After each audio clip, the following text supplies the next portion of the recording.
Hi everyone, welcome back here. New Kingdom Wealth Builders. We are a channel that is focused on bringing the things of God, growing the kingdom of God, and building kingdom wealth. So we just want people to come in and with ideas to grow together, comment, and we can learn from each other. My name is Lee, and I was just thinking in my head, just real quickly, as I just want to get some thoughts on camera here about the last 8 years and what they look like. A synopsis of it, especially for the church, because I really feel like these last 8 years have been about the church.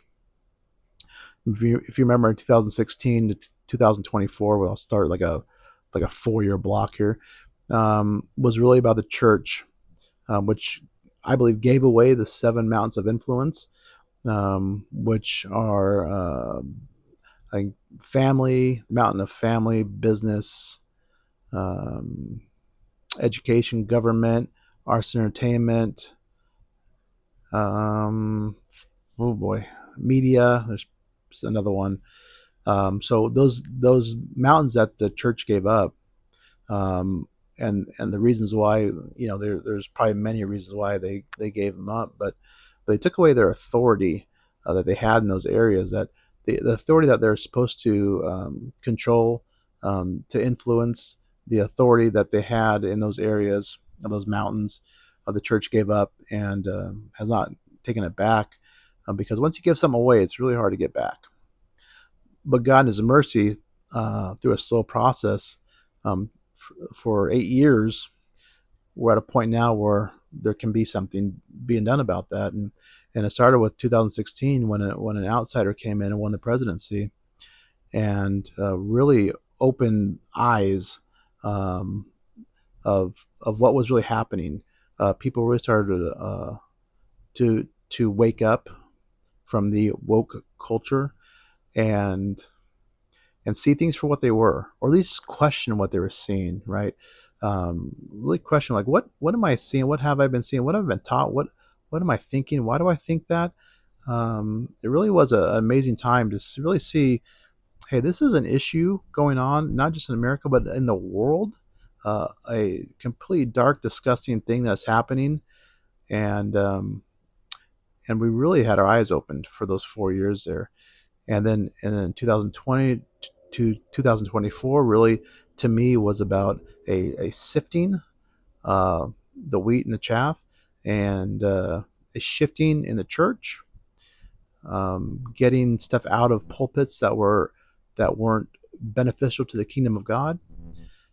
People that have lost their way, perhaps. We've seen a lot of mega pastors have issues and being taken off their pulpits, and the church trying to find a foothold back into these seven mountains, trying digging in, right, and becoming more awake and digging in to find out what the influence is, what's happening, what do we need to do, how do we get to where we are. So the last 4 years has been about that. If you remember, of course, in this decade or this last 4 years will also be known as the COVID time frame. And I'm interested, for those of us that will be alive in 50 years from now, what the history books will say. Those who control the narrative control the history, in a sense. So let's just hope the right people are controlling the narrative, and it'll be interesting to see what the history books look like in 50 years from now. Um, so there was the great lockdown, right? 15 days to slow the spread, and what we found out is that there are people that are willing to stand strong for the gospel, and some that aren't. There are some churches that kept the doors open, and most did not. There were people uh, that complied, and people that did not. It really was a chance to see what this country can get away with making people comply with, and that was part of the getting the foothold back, and honestly, part of the waking up too was, wait a minute here, we're being told this, but I see this, right? I've been told it looks like this, but when I go look for myself, I don't see that. I was told that if you don't do this, there's going to be a price to pay. It's been a crazy time thinking about it now, but and you still see people that are affected by this, by the way, depending on where you go. So the churches really had to figure out what they were about, what they believed in, what they were going to stand on. And by the way, the gospel is a divider. The gospel is never meant to be a feel-good story, a gummy bear Christianity, as I've heard some people say.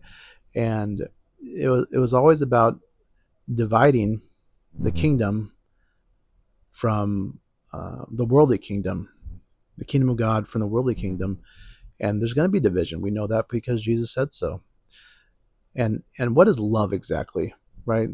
The greatest weapon we have is love. But love isn't just agreeing with everything. Love is about telling truth even when it's not popular, even when it might cost you something.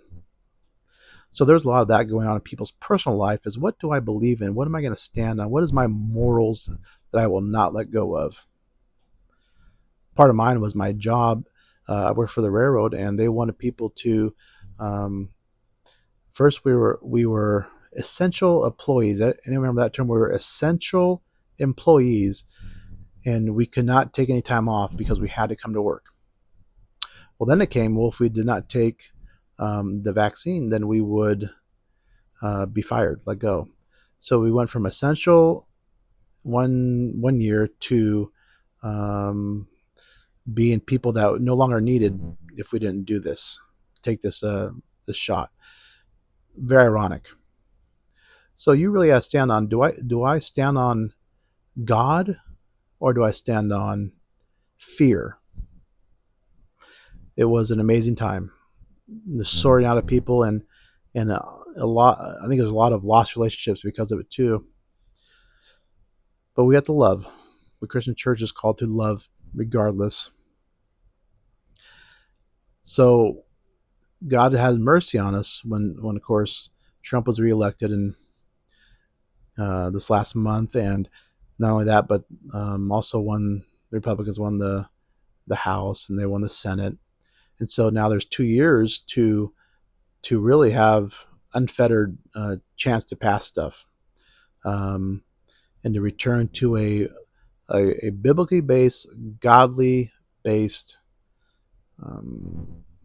congressionally based democracy / republic again, the way that our founding fathers intended. And it is a beautiful time. But the thing that I want to make sure that we understand is that this is about the church getting their foothold back. It's not a time to be rest on the laurels that God has blessed us with, but to go in now and take back those 7 mountains of influence. Start local. That's one of the things about what's happening now, is that the power is going back to the people, but also to the states. Right? Federal government is being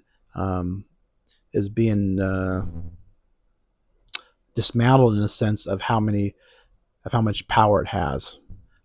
Some of these offices and these jobs are being let go of for the sake of spending, or the amount of spending we have. So the power is being returned to the states. So in the sense of Christians who were always told when I was growing up, well, you can't be in government, and that's where the evil people are. Well, Christians now need to get in these places, in the local levels, in the state, because that's where the power is going. That's where the decisions are being made. That's where the bills are being passed that are going to affect your day-to-day lives.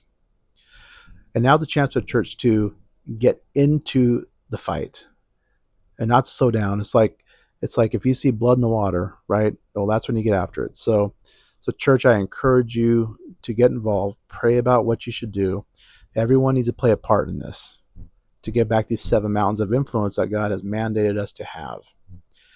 And if you're looking for a good church, look for the churches that the pastors did not close the doors. Those are the churches that God is blessing. Those are the churches that God is using to stand behind someone that won't back down to a threat, won't be back down to an undemocratic, a unconstitutional request. Those are the type of people you want to get involved with as leaders. And I'm grateful to have Pastor Troy Brewer and Open Door Church to be one of those. And God has blessed the church. It's a fantastic church. Look for those people that did not close the doors during COVID. And lastly, if you're willing, God will use you. God has elevated his timeline. He's no longer, I believe, looking for this person that is willing to take the process, the back seat, to go through the 5, 10, 15 years of being discipled to lead. God is elevating people to leadership of influence fast, quickly. People that were the fringe people, the addicts, the forsaken, the forgotten, these people that were a little shady. God asked them if they're willing, and they were willing, and now God is using them boldly. They're proclaiming stuff boldly. They're not backing down. They have the spirit of David, the heart of David. They're not backing down. They're boldly pushing forward for the kingdom of God, and that's what God's looking for. So get in the fight. Get in the fight. God's elevated his timeline, and God's using people that you didn't think he was going to use. People that kind of were lost, forgotten about, and you see them preaching the good news in boldness. You say to yourself, "Who? This guy?" Right? Just like what happened to the Apostle Paul. The disciples didn't trust him. Like, this guy, he persecuted the church. Next thing you know, he's elevated to the greatest apostle ever known to man, and the greatest missionary ever known to man. You know, a big influence of course, the New Testament. So let that be an encouragement. God is looking for people that are willing and be bold. Go in boldness. Go in His Spirit, and God's elevated the timeline. So hope all is well. I would love your comments. When we get followers, because we currently don't have any, but when we do, there are comments in there. I'd love to talk about this stuff. God's on the throne, and we just need to submit and follow Him. Blessings.